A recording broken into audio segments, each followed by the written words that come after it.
Welcome back and happy Musicians Hangout Monday with your hosts, Crash Fistfight and Maxine Maxwell. Hey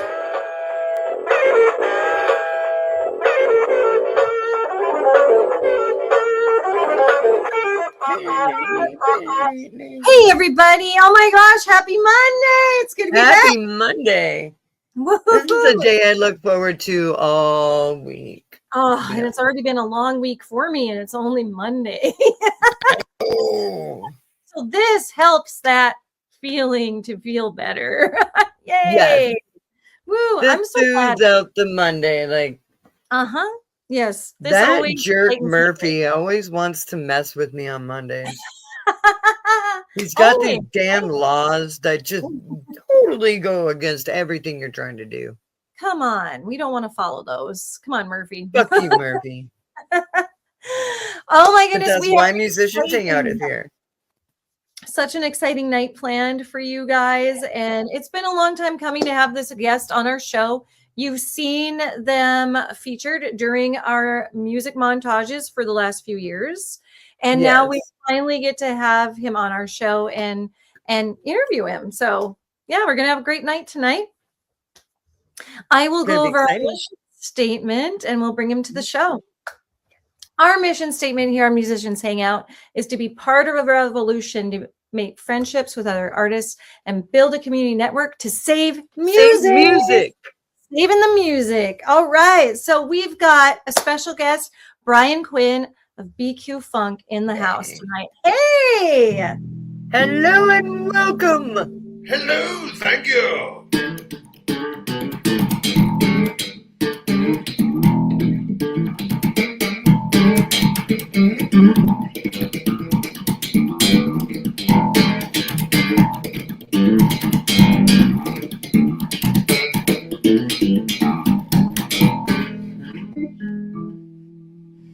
That almost sounds like a sitcom and intro, you know what I mean? Like back in the 80s. Right? It was kind of like Seinfeld trying to kick it up a notch. Yes. That is what it is. Yes, that's exactly what I was thinking too. That's funny. That was actually, let's call that a tribute to my Uncle Paul, whose idea. Oh, we love you, Paul. Paul. Shout out to Paul. Yes, so my biggest advocate and PR person, love Paul. Oh, he's great at PR, dude. Like, seriously, he PRs for everyone. Everyone. He is amazing. Just always been such a big supporter of Musicians Hangout. Yes. Through all the years that we have been. So thank you, Paul. Yes, thank you, Paul. And he hooked this interview all up and everything. Yeah, and thank you, Brian, for always being a part of our Musicians Hangout also. I'm happy to be here. I'm happy to be part of the hang. Well, tell us a little bit about yourself, Brian. Like, how did you start your journey? So you're speaking at that you decide the exact word choice and the exact way that you're going to express the idea. So I think that the analogy holds up. That is a great analogy, actually. Yeah. So you got a friend in the house, Kirby. He says, "We wing the noodling at times." LOL. Absolutely. You should always wing the noodling. I feel like that's why it's called noodling. Exactly. Just like you have your basic four chords and like the key you're gonna be in. You know what I mean? But sometimes the coolest discoveries happen out of that is wing it, right? True. Yeah. But see, there's also different octaves and shit, you know? Right? Sometimes you need to go way off the reservation before you know how far is too far. And then, you don't know where that line is till you cross it sometimes. Until you're in a New York traffic jam. Mm-hmm. Well, and I feel like your genres of funk and some jazz definitely coincide really well with that type of structure. I would say, like when you are playing and you're noodling, and then you can come up with concepts of songs. You can build off of those concepts as well. I mean, I know that's in every genre, but I would assume that makes it a lot easier within that realm. Yeah, I think so. And my specialty, living in Chicago, I do a lot of gigs in the blues scene, and talk about a template. Like the 12-bar blues makes up for. Bars. Yes, I know exactly what you're talking about. So, but but people find all kinds of variations and all kinds of opportunities to put their own unique spin and their own creative voice, even within that structure. And so it's cool to see all the different ways that people can tinker. I feel like with blues, it's not only the notes that you play, but it's the rhythm and how you go with it. Like this is always. I feel like it's kind of sexy-ish. Oh yeah, yeah. But mysterious. Blues, you know what I mean? Very mysterious and like that. Yeah. Yeah. I don't know why they call it blues. They should just call it awesome. They probably there was a color and it was like that. Yeah, I know it stems back to way back when during segregation and stuff. And what they would sing about and write about, definitely had that heaviness to it. Yeah, that's but why it's still sexy as shit. Oh, absolutely, yeah. So funky you can smell it. That's what Buddy Guy always says. Well, I think it's so interesting that you're in Chicago. What a music scene to be part of. Yeah. Wow. Yeah. It's cool. It's cool. I got to admit, it's different since COVID. I feel like we've all gotten sick of saying that for the past half dozen years. But I was gonna say fucking a decade and a half. Yeah, a long time. Feels like. Yeah. So we're still trying to bounce back, and so there used to be a thriving blues scene that was like 7 nights a week. You could go out and you could hear blues at least somewhere till the sun was coming up. Wow. And now there's a lot of Thursday through Sunday kind of clubs. Okay. But yeah, so the scene's still there. Most of the clubs that were open before COVID are still open, but don't have the same hours that they used to. And those are my Monday, Tuesday, Wednesday gigs that move.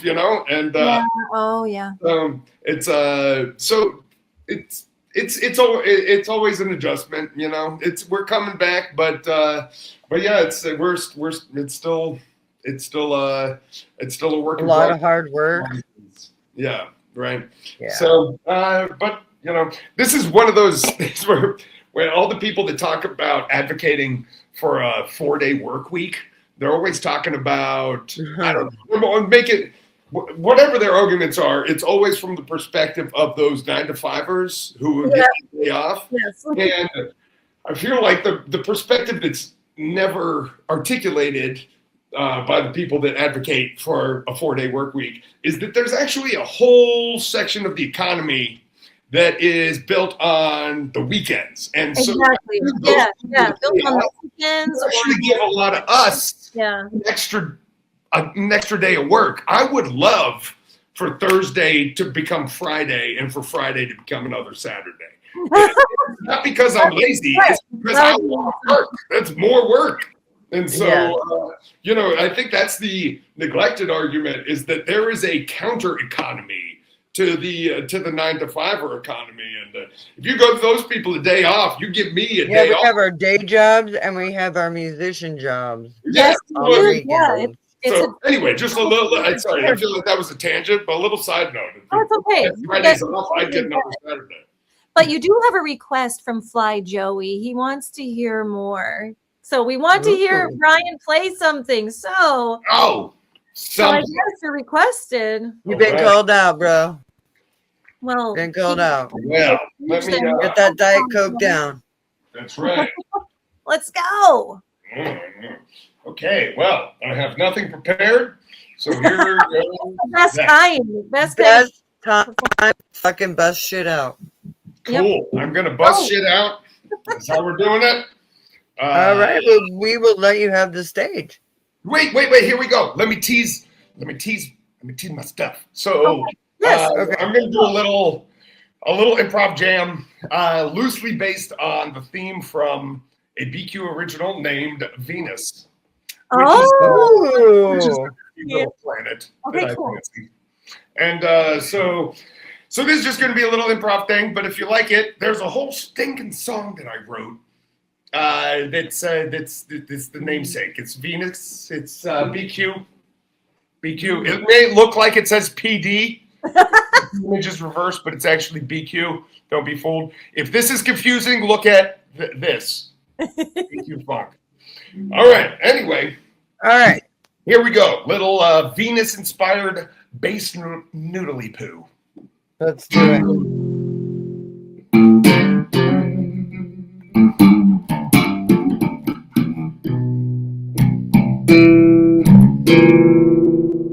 I need to stop making eye contact with the camera. It's distracting me.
Hi.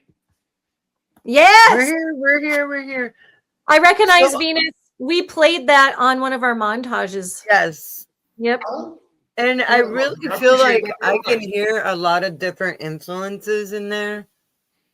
Like, I felt like I could hear some Flea in there. I felt like I definitely hear Les Claypool in there. That's for sure. Some of my big early influences. Oh, that's cool. No, that was very important. That was so like, that was who I thought of first. And then Flea started to kind of shine through. And I was like, okay. It's cool. bass through Flea and then Les Claypool and those early the funk rock guys. And then I started digging into what their influences were and discovered guys like Fishbone. Yeah. That was a huge influence on Flea. Yeah. And like Parliament Funkadelic, Jimmy Hendrix. Yes. And so that, and then honestly, by the end of high school, that became my bread and butter, like the old school funk stuff. Oh, cool. Okay. Yeah. Yeah, like some Sly and the Family Stone. Yep.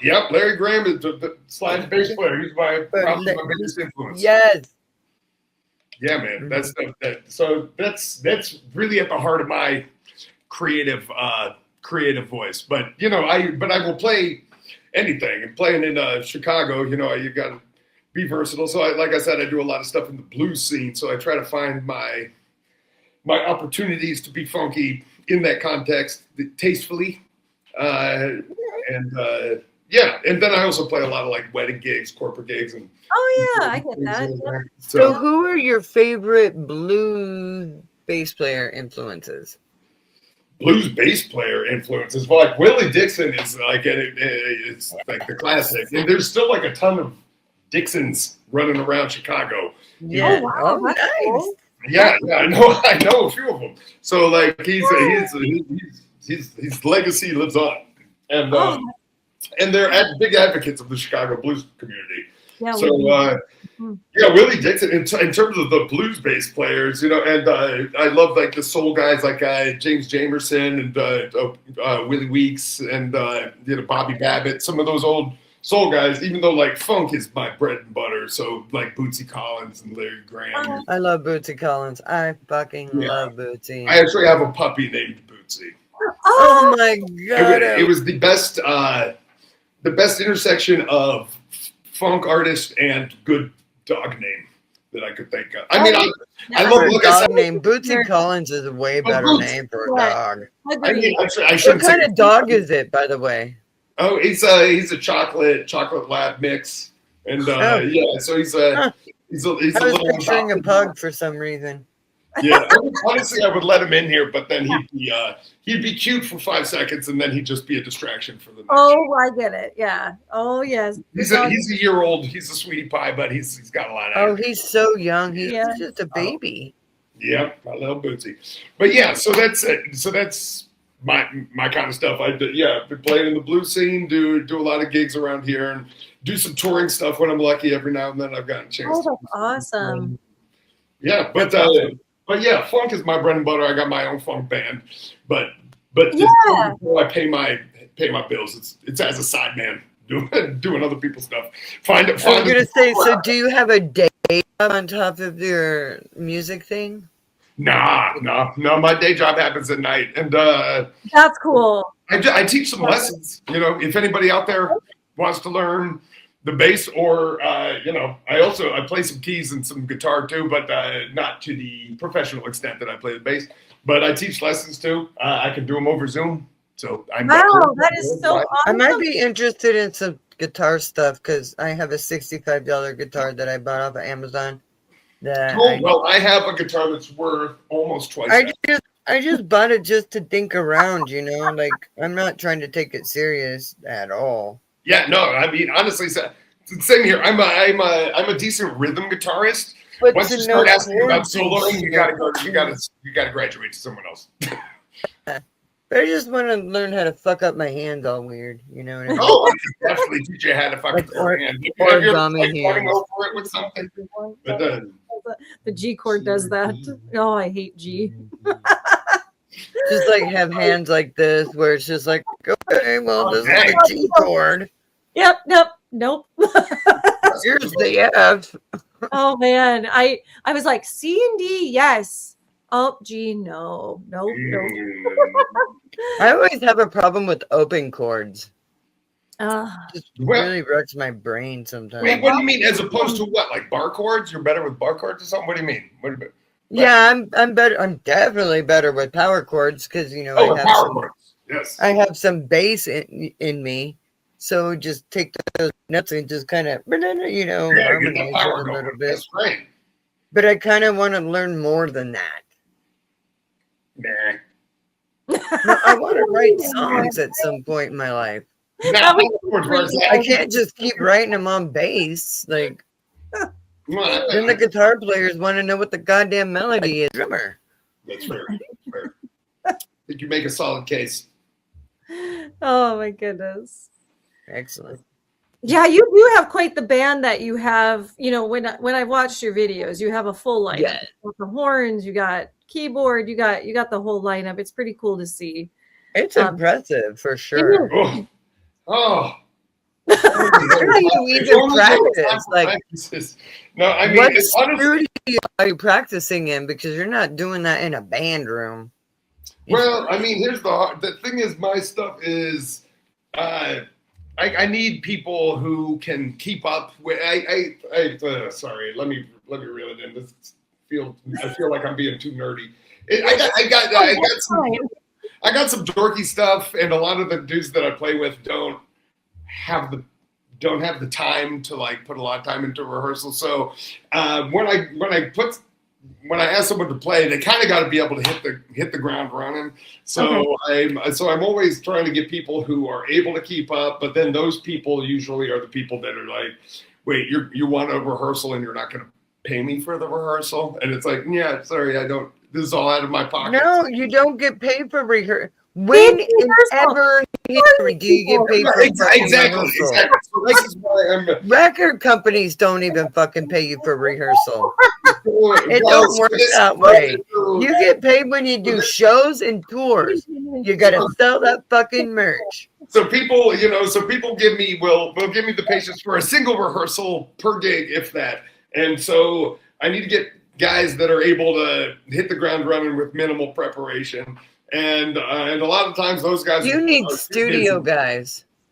I mean, kinda. But the thing is, those It's just people that can hear it one time and fucking bang on point the next time. that's what I mean, yeah, Good luck, ideally, my friend. Like fucking kudos. Like I mean, but it's tough to find because those are the same people that are too busy to play like an original funk band. but I feel like in Chicago you have a better shot. Yeah. I mean, that's true. I do have some good. I've been able to find rock solid players pretty consistently. It's always a challenge because everyone's busy, including myself.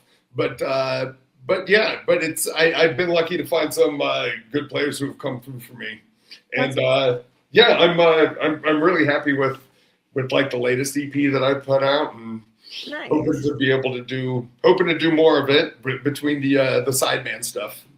Yeah, that's a lot. That's so cool, though. Well, thank you. Yeah, I mean, feel like it's hard for bands to like an album that they're putting out. You know what I mean? yes. Well, I did. Yes. Although I am very proud of it, I will admit that by the time you listen to it a million times, trying to do what you want it, And then you're just sick of the whole fucking thing, and you're just like, I never want to hear this album again in my life. It's the implicit irony of it. If you're gonna listen to it enough so that you're gonna get it perfect, by the time you get it perfect, you're gonna be sick of it. You're done. If you're not sick of it, then you didn't workshop it enough. See, and that's where the magic of the producer who is recording you comes in. And if you're not on that one, guess what? He could fucking move that track to where you're on one. Oh, that's Studio true. magic. So, and of course, and that rabbit hole can go as deep as you care to go down it in terms of like the perfectionism. Oh yeah. Trust me. And honestly, that was a creative choice that I had to make with my music, which was how much did I want to produce it. I did want it to be what I would describe as enhanced reality. So I wanted it to be a little bit more than just the live show. I wanted to have a few things in there that right. I think we all want the thickness of it.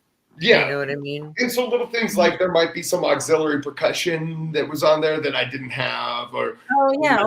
Yep. So like I recorded with a 3-piece horn section. I usually have a 2-piece horn section, but so there were little things like that. Also, here's a big one. If you're talking about recording, I did make the decision for the most part. There's some weird timing issues where I said turn it off, but most of my stuff is with a click. That's a big. Are you a click or no click? So most of my stuff is okay. I see. So I mean, I saw that face. As a drummer, I automatically fucking hate the click.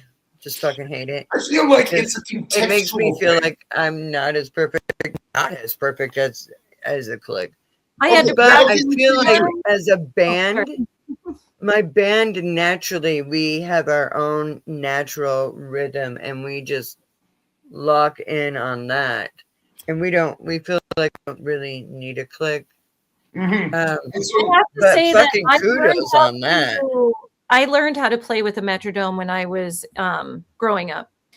So I believe that helped with my timing. And now because we work with a looper that follows me, it came in handy later on. So no, I don't prefer to record with one.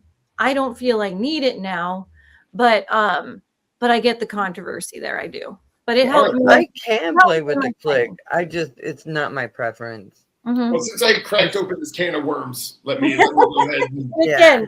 That was the choice that I made for my personal recording project. I think that it's contextual. And I think that, like I said, I play with a lot of blues bands. And I think that a lot of that music, it needs, the tempo needs to breathe, so to speak. I was going to say that my band has some tempo changes too. Right. And so I think that it's a stylistic thing. And when I play live, it's never with a click. Honestly, at least half of the reason that I chose to record with a click was because it gave me the flexibility to copy and paste, right? I was going to say that all the layers, all the From different. this to that, because Yes. you know you're doing apples to apples, as opposed to if there's some flexibility, then there could be some unexpected wiggling that you might not notice until you try to drop this into that.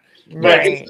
But if you keep a consistent grid, it just makes it easier to do the post-production stuff, which again, as a creative stylistic choice, I decided to go for enhanced reality, but and it helps for that. It gives me the flexibility. But of course, the further I go in that direction, the further I get away from a more like organic, natural groove. So I'm kind of splitting the difference, trying to because I did record it live. Actually, I recorded the rhythm section live and then the horns separately, just for noise bleed. But other than that, everything was recorded live. But it was with a click, and so I guess I was trying to kind of split the difference. Want to get that live band feel, but also still wanting to soup it up in certain ways or spit polish it in a way that would be harder to do without a click. That having been said, that was my personal choice for this. I think there's tons of music where like the style would seem totally inappropriate to have a click because that's the flexibility of the tempo is inherent to it. And then there's stuff like EDM and house music where it's like, how could you do it without a click? Yeah. So I think it's literally like 1, 2, 1, 2, 1, 2. But yeah. So anyway, I think it's a style thing. It's definitely a style thing. That's true. Yeah. But anyway, I would never want to play with a click live because I want that organic. Yes. Sometimes the tempo wants to settle here or there, and it's one thing in the studio you say, okay, well, where's the perfect tempo? Let's decide and let's execute.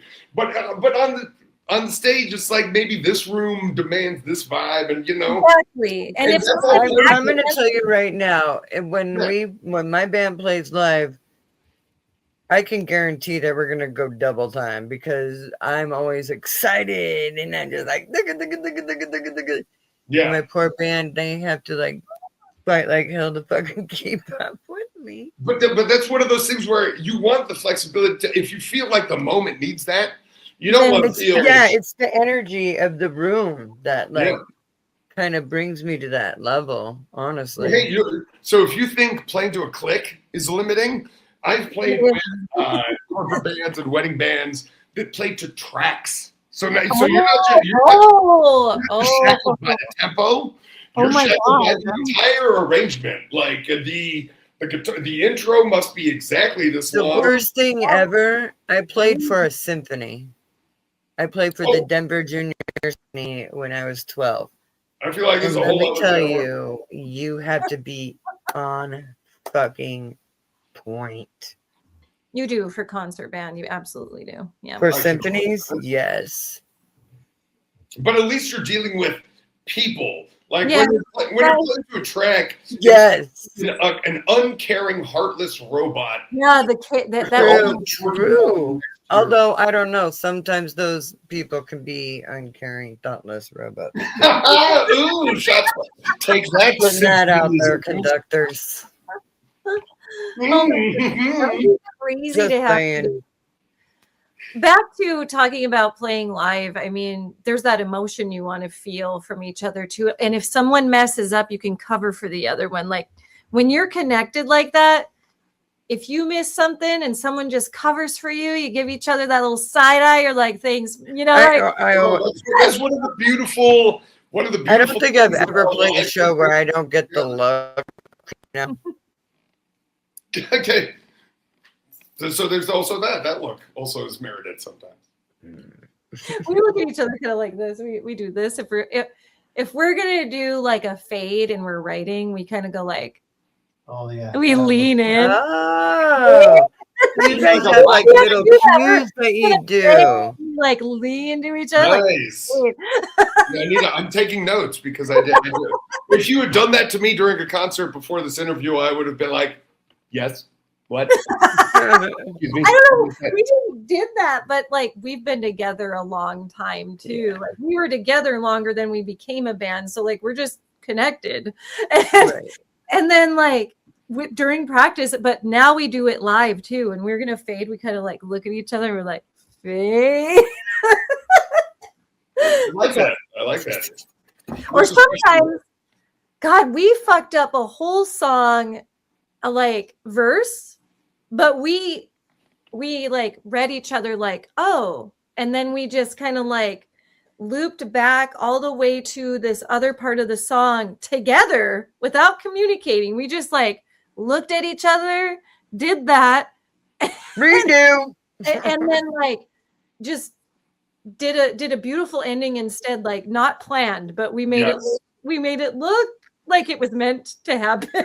Right, one of those beautiful moments where you're just everyone can tell that we're off the tracks and no one knows exactly where we're going, but we all just come together and just bring it back. Oh, we're back on the track. Yeah, everybody's just kind of looking at each other like, Oh, okay. We all just want to land this plane. Let's all just do it. like I just over. No, land the plane. Just land the plane. Let this car wreck end. That was an aviation reference from my cousin Joey, who's working on planes. Land the plane softly. Shout Don't out to my cousin Joey. But that's subtle. Right? It was subtle. But yeah, those are some of the beautiful spontaneous moments that like make live music worth doing. You know, the parts that that you can't rehearse, and I don't know. It's especially rewarding, I think, when the audience can tell that something, maybe not that things are off the tracks, but they can tell that something unrehearsed is happening. It's blossoming. Like, oh, this is just happening before our eyes. Right? Yeah. It feels like it's a moment that everybody gets to be in on. Like, Yeah. Right. And that's I call it a fuck up. Those moments are so fun though. Like it's like a party. You know, you're like partying, you're connecting with your audience, they're connecting with you. That's what live music's all about. That's what makes it so fun for everyone. Us on stage performing, everyone out, enjoying the performance. Like, oh, yes. Yeah. Absolutely. Actually, wait. I was just telling the story to somebody earlier today. I was remembering playing a concert several years ago. It was with Mississippi Heat, this blues band, and that's a cool name. There was a guy who, based in Chicago. Don't but one of the dudes in the front was cheering for us, and he went, "Fuck yeah!" Yes. Did you catch that? He said, "Fuck yeah!" And Drew and I looked at each other and we said, "Did he just turn fuck yeah into fuck you?" And right.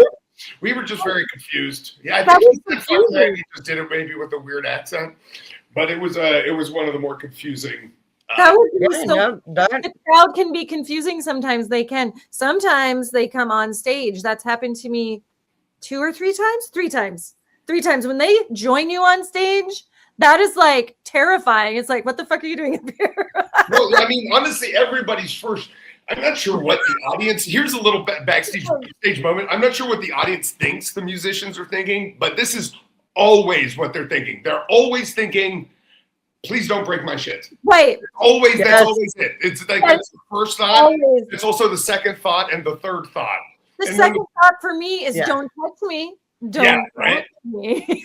You're just too close to my drum kit. Can you just step away? Don't touch my equipment. Don't touch me. Okay. So here's a little moment to you not musicians. If you're ever drunk enough to like get on stage with me and you're like, I wonder what they're thinking right now. The answer is always, oh my God, is this going to break something? Like no one, just I hate to tell you this. No one's happy to have I do love it though. I love it when little kids come and join you on stage. Right. So this is presuming I know they're not going to break your shit. Right. This is presuming that you're helping yourself and you're not a guest. Obviously there are different externalities. But if you're one of these people that just ambles up on stage and you're like, "Am I welcome up here?" The answer is never yes. It's always we're worried you're going to. They're like 5 shots deep into some Jameson. If they're Just not like- 5 shots deep, then someone needs to give them a talking to, because you need to hide behind your alcohol consumption if you're going to do something behind it like that. Oh my goodness. Especially if you're gonna go on stage and wreck shit. Oh, right. And that hasn't happened. It's usually just people dancing and having fun. But Yeah, yes, but still, the dancing and having fun can turn into Someone like jumped, falling like, over and wrecking your my shit. first shows, it was my first show in Tacoma, and someone jumped on stage, and it was just them jumping on stage. And I'm like, okay. And then they like jumped around and then jumped off, but I was still like, holy shit, this is Tacoma. What Woo! venue was that?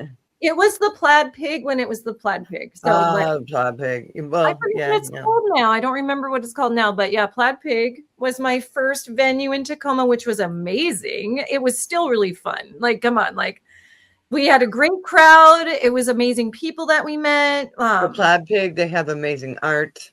Yes, like I haven't been there, but that sounds amazing. it was. Oh, We have it's some amazing. really great places here. Unfortunately, it's no longer there. COVID. Yeah.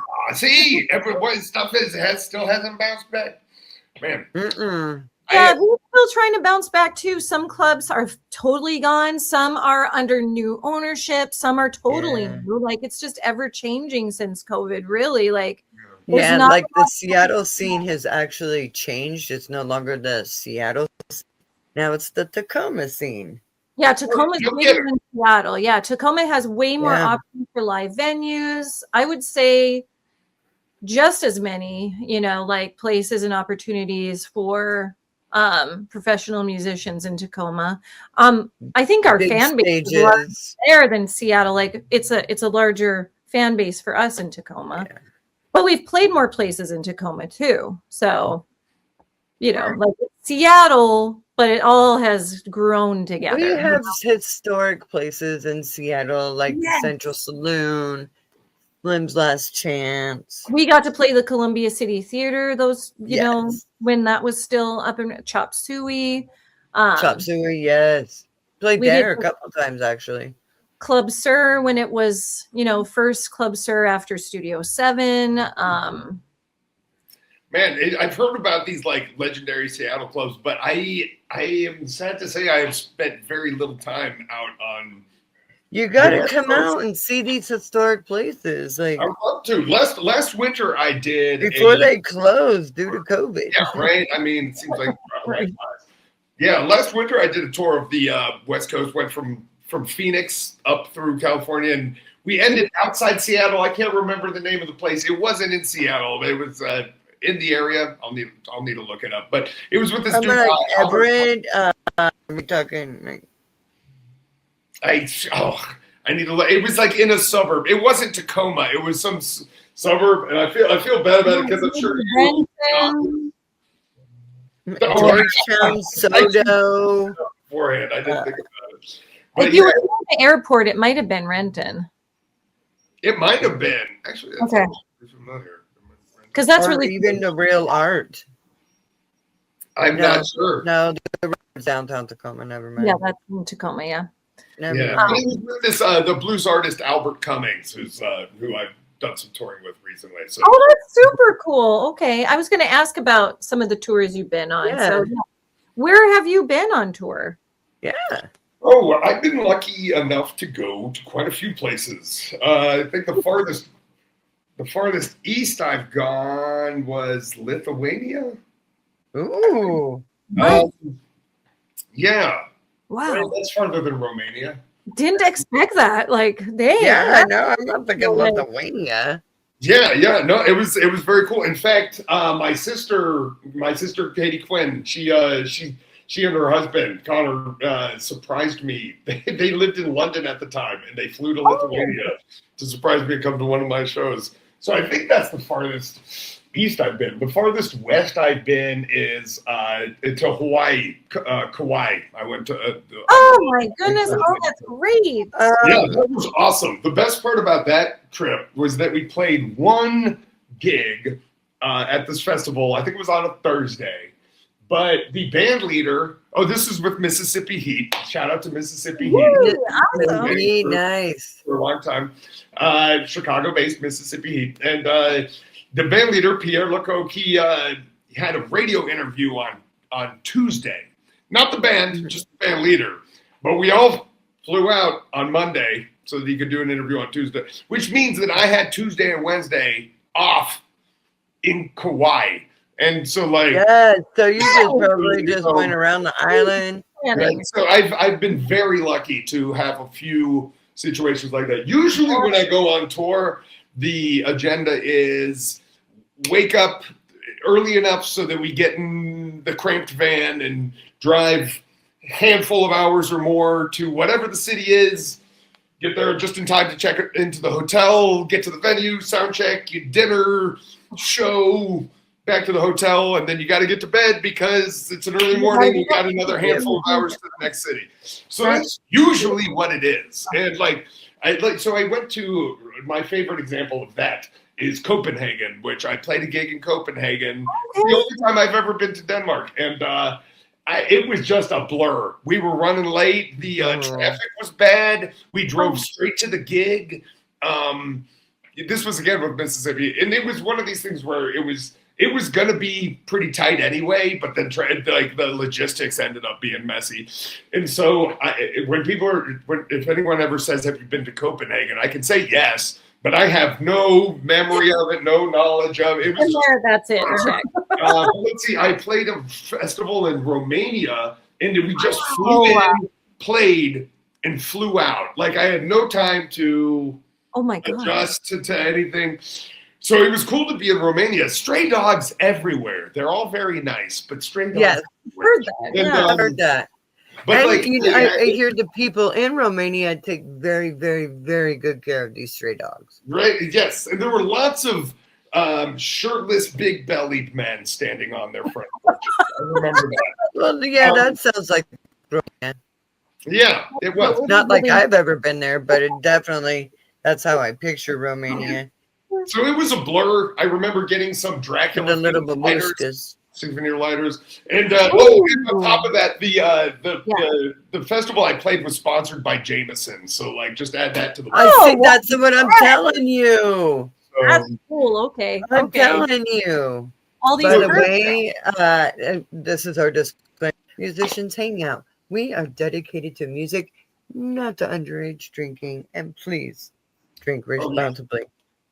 I am very overage. very overage. I think entirely too much. I didn't even think about it tonight when I had to pick up some vodka at the store. The guy looked at me and was like, "Are you old enough?" It's like, oh, that's so sweet. yes. Fuck you, dude. I'm like, yes, card me. Yeah. Right? So the touring life has there are definitely some great highlights. Every now and then there's some amazing memories, but it can also be really exhausting. I'm sure. Yeah, I remember one of my first tours I was on. We were going through this, and I remember complaining to the guitarist for Mississippi Heat. His name was Michael Dotson. His name still is Michael Dotson, and I was talking about some other band that was touring, and man, they're going to this venue, and it's like, you think it's any different for them? They're not posting to social media about how exhausting it is, but they're getting up just as early as we are. They're spending just as many hours in the van as we are. It's like, this is the job. That is. Yeah, that's what you sign up for. That's what they don't realize. Non-musicians, they don't realize what we sacrifice. They don't. We have a $500 car that we put $5,000 worth of equipment to drive fucking 100 miles, and you're lucky if you get $50, right? To make it to the Put next back stop. into your car. You better buy an RV with a trailer, because that's where you're sleeping. But although I'm saying that people don't understand, but of course my social media feed isn't helping because I don't post the crappy parts, right? I'm always this is how you play the social media game. Nobody ever posts crappy parts of it. No. You got to tune into Musicians Hangout to get that. You do. You get all of the backstories here. Yeah, that's right. This is behind the promo. shit. Yeah. True facts are spit here. It's true. Some things It's raw and real. it's so crazy. Like we've had shows booked on live on our show. We've had musicians meet each other and collaborate on our show, which is pretty cool. So like, and we through the montages, we've had people connect with each other, follow each other, connect, go on tour, go to Nashville together and record. Yes. Like so things do happen here. It's pretty fun. Well, right We on. make connections.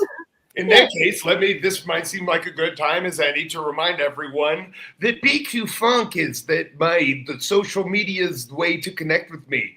Go to BQ Funk. Go to the BQ Funk. Go to that and you can connect with me and we can make music-ease and you can listen to my music-ease. Yes. I love that. Yes. We love music. And speaking of music keys, do you have anything special you would like to play? Yeah, you should play for us. I absolutely do not. But I'd be happy to still play something, even though I don't have anything to at all. Okay. Perfect. All right, so this is my bass. It's pretty bass. It is really pretty. Oh, I wanted to ask what kind of bass she was. This is a Yamaha. Oh, Yamaha. It's a Yamaha. It's a Yamaha 5-string. It's Very a TRB 1005. They really know how to name them over there. They're gorgeous. Ooh. Goodness. Mm-hmm. Got letters and everything. I've had a longer relationship with this baby than anyone else in my life, with the exception of my family. And I've been married for like 15 years at least. Yeah. So I've dated my drum kit a lot longer than I dated anybody in my life. Right. I don't know. Some people like to play a whole bunch of different guitars and try to, and I do too. But then when it comes to like my real comfort zone, I got like my one or two that is just like. Okay, so here's my pet peeve. My pet peeve is when guys collect like 100+ fucking guitars. That pisses me off so much. No, that's not 100+. I know. I'm roasting. I know somebody who collects like these 100. He has like over 100 guitars. I have like a handful. They just sit in a room collecting dust. No, that's true. I have a handful of basses. I have 2 guitars. I have a handful of keyboards. I do love my keyboards, but do you play them? Some. See, no, you're just respecting the instrument by not. I dust them, and that's what it was built for. That's why I don't think guitars should have any more than like 6 guitars. Some of them are duster. Nothing accumulates. Some of them are deals. Some of them are winnings. There was one we won. Oh, it's not up right now. It's in the other room. Okay. I remember the one. But I'm just saying, like, if you have 100+ guitars, there's no way you're going to be able to play them. So they're just sitting in there. Oh, yeah. They're not doing what they were built to do. They're not living their best life. Okay, I agree, and I will say at least this much: all the instruments that I have are out and on display. They're out. Closet, right? Yeah, out. That's what I'm talking about. All right, so here now, just since we brought it up, and it seems apropos to say the latest addition to my. Ooh, we're gonna see the latest edition. Okay, let's see. Yeah, it's a P bass. It's from my first bass teacher. Ooh, I love P basses. Oh, that's cool. Okay. Let me grab it over here. Yeah, you got it. Partial to a P bass. So he not to be a downer, but he passed this past fall, and his wife told me he wanted me to have this. So, one of those situations. Oh my goodness. Man, look at that beautiful tapered neck, though. Mm. I didn't have this one tuned up, but nice maple. Oh, so nice. Right? Yeah, man, she's beautiful. Sorry, let me get her tuned up real quick. Well, yeah. Oh, no worries. We understand. I mean, I don't, but you know. Well, I'm tuning up. This is a good time for all the viewers to go to BQ Funk on all your social media platforms. or to your music streaming services and type in BQ in the name of a planet and, try your luck. Something funky might come up. And if it does, that's me. BQ. All right. I thought that would be enough time for me to tune, and I was woefully wrong. You're fine. Here we go. I'm getting there. We're the bosses around here anyways. Right? That's right. All right. 1 hour later. No, I'm kidding. All right. So now let's see. What was I going to play? If you had done that to me during a concert before this interview, I would have been like, yes. What? Excuse me. I don't know. We just did that, but like we've been together a long time too. Yeah. Like we were together longer than we became a band, so like we're just connected. And then like during practice, but now we do it live too. And we're gonna fade. We kind of like look at each other. And we're like fade. I like that. Or sometimes, God, we fucked up a whole song, like verse, but we like read each other like, oh, and then we just kind of like looped back all the way to this other part of the song together without communicating. We just like looked at each other, did that, redo, and then like just did a beautiful ending instead, like not planned, but we made it look like it was meant to happen. Right. One of those beautiful moments where you just, everyone can tell that we're off the tracks and no one knows exactly where we're going, but we all just come together and just bring it back. Oh, we're back on the track. Yeah, everybody's just kind of looking at each other like, oh, okay. We all just want to land this plane. Let's all just do it. Land the plane. Just land the plane. Let this car wreck end. That was an aviation reference from my cousin Joey, who's working on planes. Land the plane softly. Don't crash. Let that dust settle. Right? Settle. But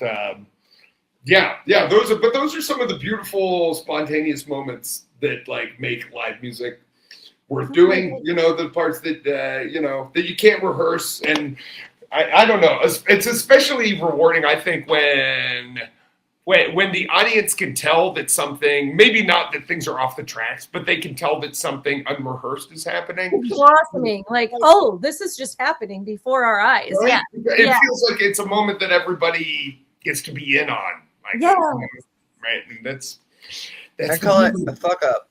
Those moments are so fun, though. Like, it's like a party. You're like partying, you're connecting with your audience, they're connecting with you. That's what live music's all about. That's what makes it so fun for everyone. Us on stage performing, everyone out, enjoying the performance. Like, oh, yes. Yeah.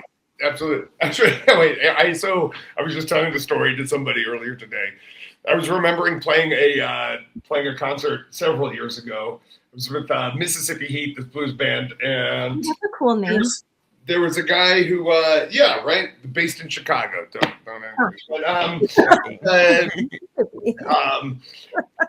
one of the dudes in the front was cheering for us, and he went, "Fuck yeah!" Yes. Did you catch that? He said, "Fuck yeah!" And I looked at each other and we said, "Did he just turn fuck yeah into fuck you?" And right. We were just very confused. Yeah, I think he just did it maybe with a weird accent, but it was one of the more confusing. The crowd can be confusing sometimes. Sometimes they come on stage. That's happened to me 2 or 3 times. 3 times. 3 times when they join you on stage. Moment. I'm not sure what the audience thinks the musicians are thinking, but this is always what they're thinking. They're always thinking, please don't break my shit. Right. That's always it. It's like that's the first thought. Always. It's also the second thought and the third thought. The second thought for me is don't touch me. Don't touch me. You're just too close to my drum kit. Can you just step away? Don't touch my equipment. Don't touch me. Okay. So here's a little moment to you not musicians, if you're ever drunk enough to like get on stage with me and you're like, I wonder what they're thinking right now. The answer is always, oh my God, is this going to break something? Like no one, just I hate to tell you this. No one's happy to Except have I do love it though. No. I no. love it Oh, when little I choose kids to- come and join you on stage. Right. So this Hey, is little presuming Because I know they're not going to break your shit. right. This is presuming that you're helping yourself and you're not a guest. You know, obviously there are different externalities. But if you're one of these people that just ambles up on stage and you're like, am I welcome up here? The answer is never yes. It's always we're worried you're going to. They're like 5 shots deep into some Jameson. If they're Just not like- 5 shots deep, then someone needs to give them a talking to because you need to hide behind your alcohol consumption if you're going to do something behind it like that. Oh my goodness. Especially if you're going to go on stage and wreck shit. Oh, right. And that hasn't happened. It's usually just people dancing and having fun. But Yeah, yes, but still, the dancing and having fun can turn into Someone like jumped, falling like, over and wrecking your my shit. first shows, it was my first show in Tacoma, and someone jumped on stage, and it was just them jumping on stage, and I'm like, okay, and then they like jumped around and then jumped off, but I was still like, holy shit, this is Tacoma. What Woo! venue was that?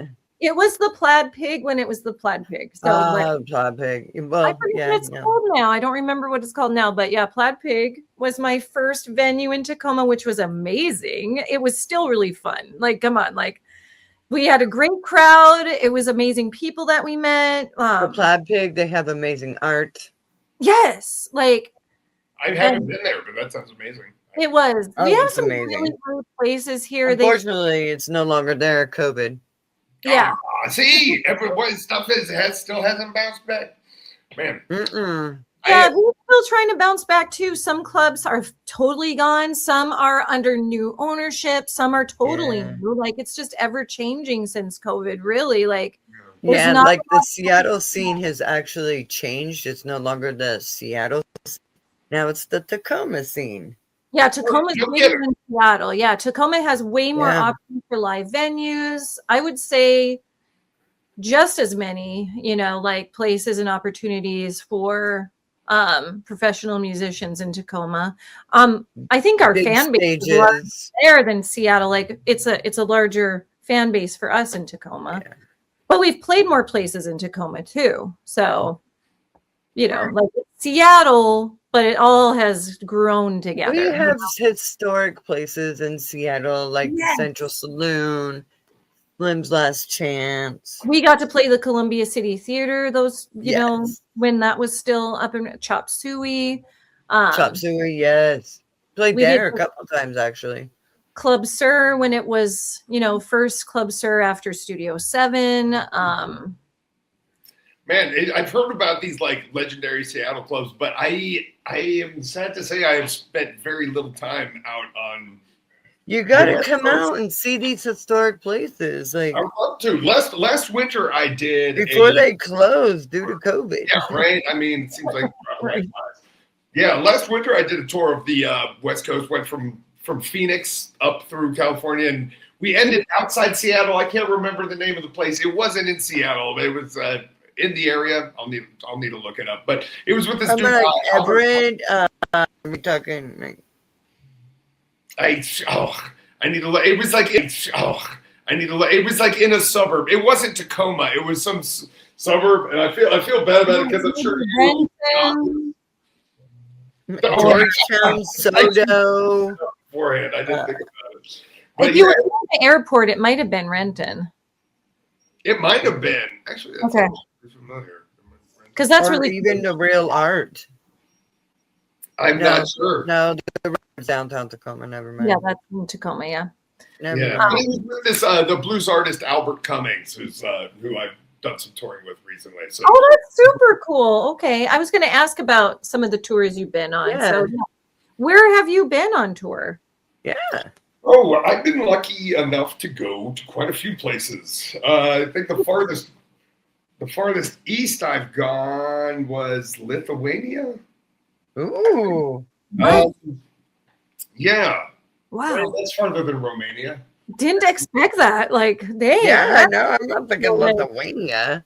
Yeah, no, it was very cool. In fact, my sister Katie Quinn, she she and her husband Connor surprised me. They lived in London at the time, and they flew to Lithuania to surprise me and come to one of my shows. So I think that's the farthest east I've been. The farthest west I've been is to Hawaii, Kauai. I went to. Oh my goodness! Oh, that's great. Yeah, that was awesome. The best part about that trip was that we played one gig at this festival. I think it was on a Thursday. But the band leader, this is with Mississippi Heat. Shout out to Mississippi Heat. Awesome. Nice. For a long time. Chicago-based Mississippi Heat. And the band leader, Pierre Lecoq, he had a radio interview on Tuesday. Not the band, just the band leader. But we all flew out on Monday so that he could do an interview on Tuesday, which means that I had Tuesday and Wednesday off in Kauai.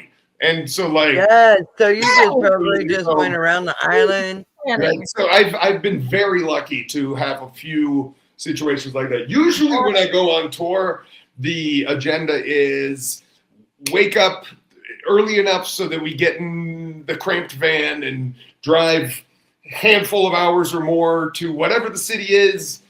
Get there just in time to check into the hotel, get to the venue, sound check, dinner, show.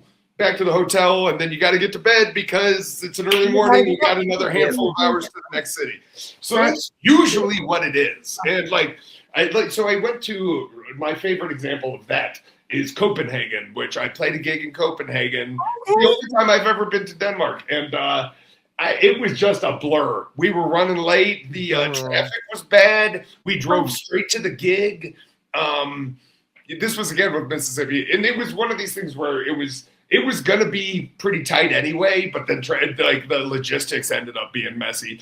And so if anyone ever says, have you been to Copenhagen? I can say yes, but I have no memory of it, no knowledge of it. That's it. Check. Right. So, but those are some of the beautiful spontaneous moments that make live music worth doing, the parts that the bass. I don't know what the hell you're gonna play, but you're gonna make it happen. Let's do it. All about the bass, out the bass. Right. See, I would play along with you, but the lag it would just be cacophonous. All right, here I'll do a little my interpretation of Blackbird. I've done that a couple times. Oh yes. Lovely song. Remember. Go for it. Let's see if I remember how it goes. Okay. Do it. Does that sound like music?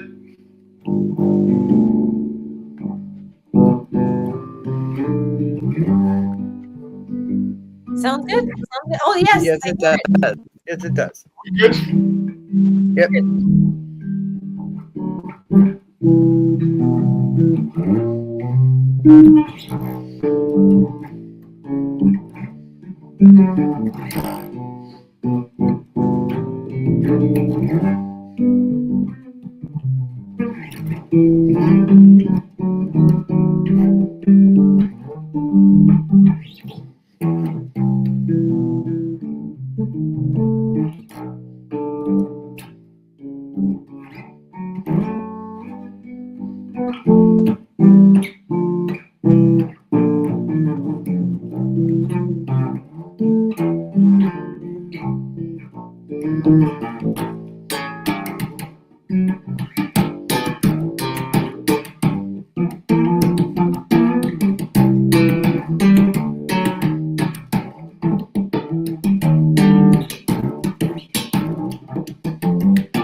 Fancy jazz ending note. Nice. That was awesome. I like the funk version of Blackbird. That was fabulous. Thank you. Yeah.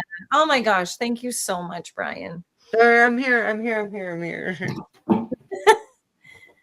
Yeah. So, yeah, thank you. That was Blackbird, and I wrote that myself just now.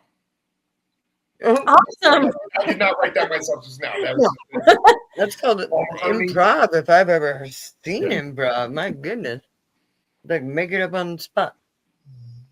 Yeah. Well, so, yeah, I mean, I didn't make it up on the spot. I'm just messing with you. But everyone says fantastic. He says, good evening, rock stars, chiming in from Spokane. Thanks for chiming in. Yes, thank you, Jeffrey. Rad, right? Yeah, rad shreds, man. Cool. So how about, do you guys have anything on like Spotify, anything like that? Or we're on Apple, right? Apple Music. We're on Apple Music, the Maxwells. We're also on YouTube, so we have several music videos. And I'll send you our website. Our website is themaxwellsrock.com. Cool. Yeah, I'm curious to hear it. And actually, I'm curious to hear what do you guys think? Is it too late to open another can of worms? I don't think so. Do you want to know about my band? Yeah. First of all, what do you guys? First of all, where are you guys streaming? Second of all, what do you guys think of streaming? Well, first of all, you can find my band on Spotify and all the usual suspects. Apple Music, or I guess it used to be iTunes. You can find us on YouTube. You can find us anywhere. And it's Moopsy, or Moopsy. And Moopsy? What were your other questions, Brian? Yeah, how do you feel? I mean, how do you feel about the whole Spotify thing? You know, everybody's, people are all like, no, Spotify bad. That was me. I sent you our. So everyone listening, you did not just receive a text. But as far as Moopsy and Spotify, I really honestly I never spend any time on Spotify unless it's to hear, Moopsy songs. Oh, okay.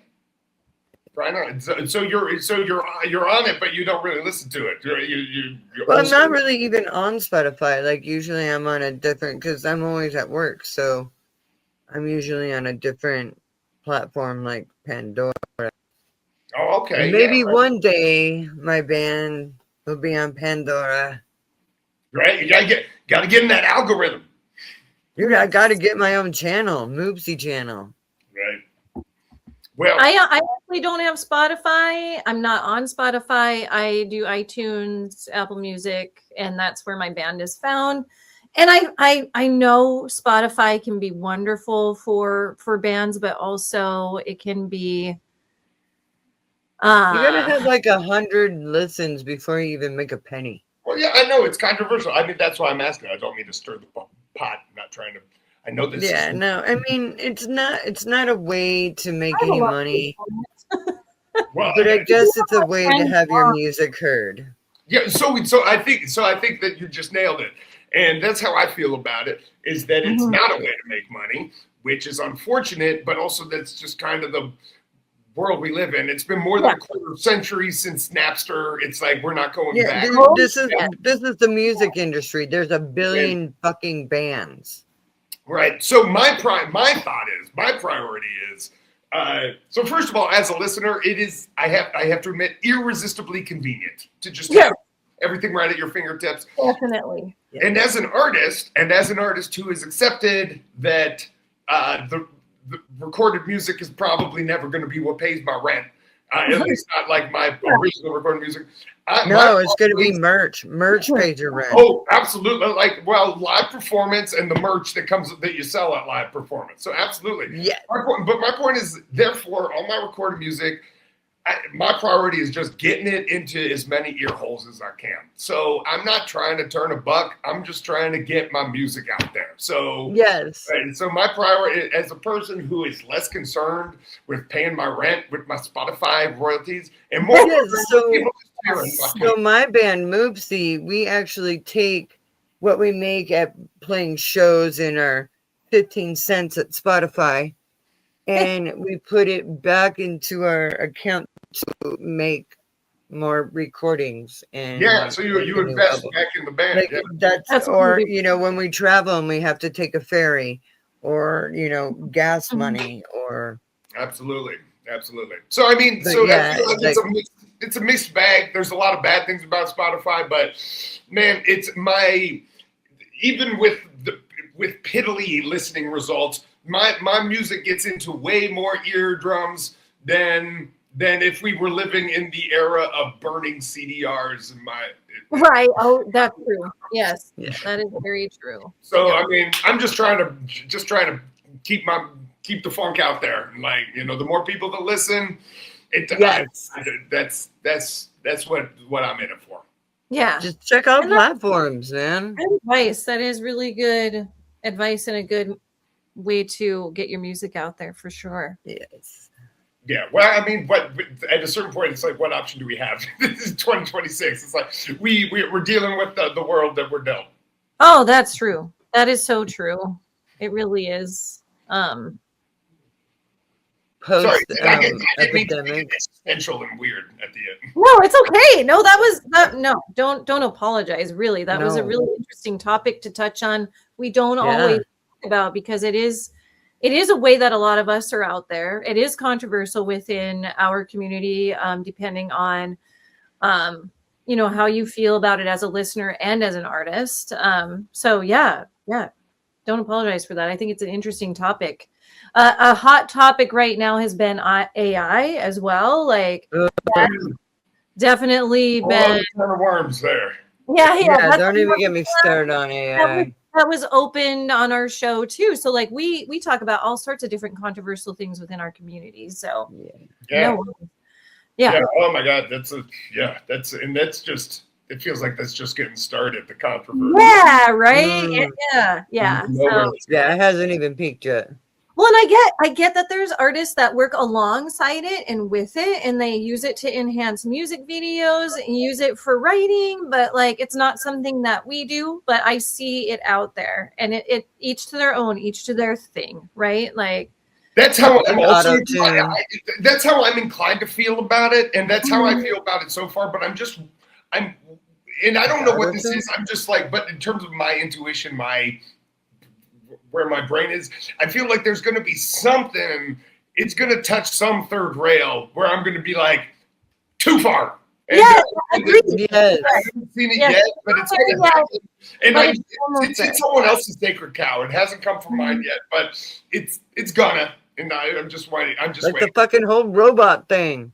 Right? Yeah, it's like, I'm a robot, do my dishes, don't write my songs. Okay. I know, right? That's what I want. Okay. Vacuum my floor and mop my floor, but don't you goddamn. I get to write. I get to write, okay. Absolutely. I'm with you on that. So I don't know, and I still hear these AI songs, and as long as they seem laughably dumb, it's easy to dismiss them. But they're fucking catchy. Yeah, I know. But I'm like, there's going to be some song that I'm going to be like, "Ooh, this is badass," and then someone's going to tell me it's AI, and I'm going to be like, "What? No, it's robots." You know. So I'm just waiting. We might be, stunned to find out that our favorite song, $1 water, $1 water. Or no, it's $2 hot dog, $1 water. $2 hot dog, $1 water. In this economy, that's a deal. Right? Right? Ketchup must relish. We were outside. You got to go to Port Townsend one of these days. Go to that hot dog stand. I'm saving up my pennies while people are still I'm going to have a hot dog in Port Townsend. Yes. That's a fun town. It really is. They actually have kick-outs chili fries, too. Boy, howdy. How much are those? Hot dogs. And a catchy fucking song that gets stuck in your head while you're eating. Just over and over. It's fucking awesome. Oh my goodness. Yeah. Dude, I want to make a music video to it so bad. Oh my God. Let's make this happen. I'll use AI. Let's have AI do it. It'll be done in 10 minutes. AI, it'll be someone in a hot dog costume, no hair. It'll never happen because I'm a drummer and I don't know how to use a goddamn computer. Right? It'll be 3 people that look vaguely like us, but there'll be like 7 fingers on each hand. Vaguely claymation. It'll be like a really bad Tool video. Yes. Actually, I like that. Okay. Sorry, Maynard.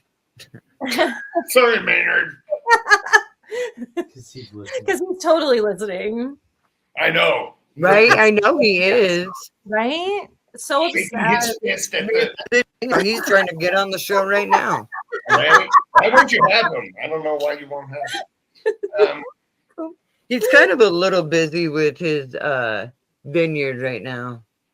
Oh my gosh, He right? has a vineyard in Arizona called Caduceus. Sipping his wine, listening to us. Yes, That's very fancy. It is fancy. that's right. He's watching, just be like, I gotta get on that show. Yeah, I gotta get on that show.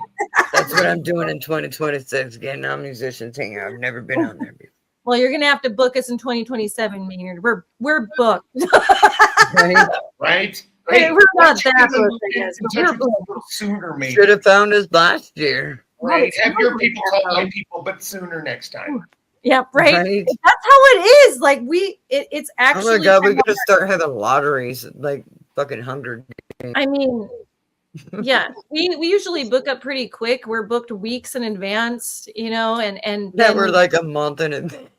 and then people are like, "Oh, can we get on?" And we're like, "Oh yeah, in 6 weeks." I'm like, "Oh, I know. I had to get in line. And what people Yeah. don't know is there's a Yeah. physical line. I needed to there stand is." a physical line for 6 Yeah. minutes. Yeah, no, you gotta get in quick. If But I got to they know. offer I you a got to date, know like, last week's guest make really well. that date happen. Like calling sick to work, like cancel band practice. I don't Last know. It's worth it though, your bestie now." Yeah. right? Put the baby to sleep And early, next week's guest says hello. We already got. right? Oh goodness. Oh my gosh, Brian. We still enforce social distancing in your literal line, so we had to talk from 6 feet away. Yes. Right. Oh man, Anyway, this is a good one. And scene. Okay, I'm done with that. It's okay. thank you, Brian, so much for being on tonight. It has been an absolute delight having you Yes. on. Thank you for having me. It is always a pleasure to hang out with my fellow rhythm section drummer pals. We are kindred spirits. You and I, the bass, the drums, and so forth. Hand in hand, yes. Yes, We're and the please, heartbeat. everyone out there, BQ Funk. That's BQ Funk. that's the social media BQ right up in Funk. there. And for those of you who can't make the connection, BQ stands for Brian Quinn. That's me. And that's this guy. And on So, yeah, all of the BQ streaming Funk. platforms, it's a Tidal, it's Apple Music, Spotify. You know, I don't care about the royalties. Type in BQ, type in a planet, and enjoy the funk. Enjoy the fun. I love that. Yes. Dude, I'm seriously, as soon as we get off of here, I'm totally like setting out on the whole fucking Saturn thing. I mean, it's waiting for it. Oh, there is a face melting guitar solo by my buddy Cole Rungy, who shout out to Cole, who Yay, shout out. so keep your mop handy. You will need to mop your face off of the floor. Ooh. Okay, Gonna yeah. melt my face off, huh? Nice. I like that. I already Don't love fuck it, up too actually. much, but I mean, it lives up to the hype. Respect that. Okay. I'm gonna have naked feet because my socks are gonna get rocked off. And I need a mop because my face is gonna be melted. I love it. So, I'm already on it. start a list of the equipment to have on standby. Extra pair of socks, mop. You need a little care Yes, kit. extra socks and a mop. That's about it. Now, Oh my goodness. Thank you so much, Brian. And yeah, please share, your new projects with us so that we can include them on our montages. We just love featuring you. absolutely. Yeah. Thank you so much for having me. It's such an honor to be here. Thank you to everybody who has watched and to everyone who will watch into the future indefinitely. Yes, yes. Yes. Shout out to Paul because you made this happen, Uncle That's Paul. right. Well, Quinn. Yes. Shout out to Paul. And don't forget to, if you're on Musicians Hangout YouTube, hit that subscribe button, ring that notification bell. That helps us, that helps you. And yeah, you'll be able to see the videos first. Well, and we'll see y'all next week. I'll take us out. Let's go.